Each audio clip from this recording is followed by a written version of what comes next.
पुढील खासदारांच्या मतदारसंघामध्ये उद्धव ठाकरेंचे दौरे असणार आहेत। यवतमाळ, वाशिम, हिंगोली, धाराशिवसह शिर्डीमध्ये देखील त्यांचा दौरा असेल। पदाधिकारी जोडून ठेवण्यासाठी नव्यानं आता उद्धव ठाकरे यांना कसरत करावी लागणार आहे। मतदार, शिवसैनिक, पदाधिकाऱ्यांशी ते संवाद साधतील। उद्धव ठाकरे आजपासून बंडखोर खासदारांच्या मतदारसंघात दौरा करणार आहेत। शिवसेना उद्धव बाळासाहेब ठाकरे पक्षातून बंडखोरी करून शिंदेंच्या शिवसेनेमध्ये दाखल झालेल्या खासदारांच्या मतदारसंघात हा ठाकरेंचा थेट दौरा आहे। यवतमाळपासून सुरू होणारा हा दौरा वाशिम, हिंगोली, परभणी, धाराशिव आणि शिर्डीपर्यंत जाणार आहे। या दौऱ्यात ठाकरे मतदार, शिवसैनिक आणि पदाधिकाऱ्यांशी संवाद साधून पक्ष संघटना मजबूत करण्याचा प्रयत्न करणार आहेत। बंडखोर खासदारांनी मात्र या दौऱ्याचं स्वागत केलंय। तसंच शिंदेंच्या शिवसेनेतून या दौऱ्यावर टीका करण्यात येत असून त्याचा कोणताही राजकीय परिणाम होणार नसल्याचा दावा शिंदेंच्या शिवसेनेच्या नेत्यांनी केलाय। मराठवाड्यातील गमावलेला जनाधार पुन्हा मिळवण्याचं मोठं आव्हान आता उद्धव ठाकरे यांच्या समोर असणार आहे।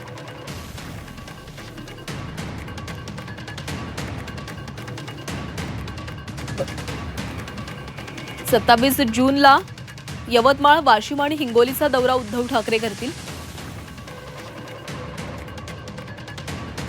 28 जूनला परभणी शहर आणि धाराशिव शहराचा दौरा असेल।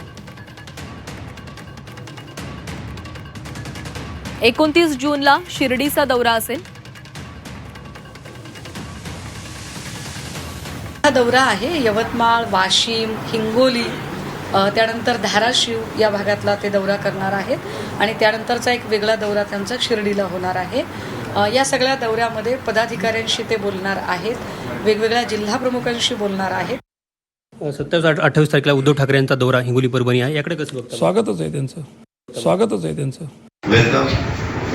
शिवसेनेचे नेते आहेत, पक्षप्रमुख आहेत, ते शिवसेनेत प्रभावती नगरीमध्ये येत असेल तर त्यांचं आपण स्वागत करतो। शेवटी ते एका पक्षाचे मुख्य असल्यामुळं त्यांची विचारधारा तिथं अस्तित्वात ठेवण्यासाठी, त्यांच्या लोकांना प्रोत्साहन देण्यासाठी, पाठबळ देण्यासाठी ते येणं साहजिक आहे।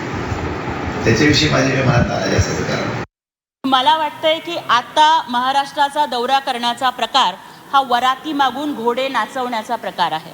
ज्या वेळेला पंचायत समितीमध्ये, नगरपालिकेमध्ये, महापालिकेमध्ये तुमचे कार्यकर्ते एकटे लढत होते, तेव्हा तुम्ही मुंबई महापालिकेच्या सोन्याची अंड देणाऱ्या कोंबडीमध्येच प्रचारात का बरं गुंतलेला होता?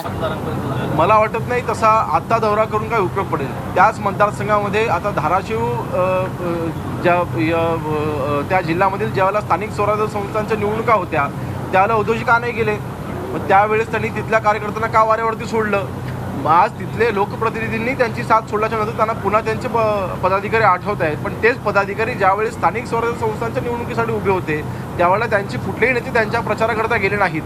मग मला वाटतं मग हे फक्त तुम्ही तुमच्या सोयीच्या राजकारणापुरतं तुम्ही दौरे करणार का?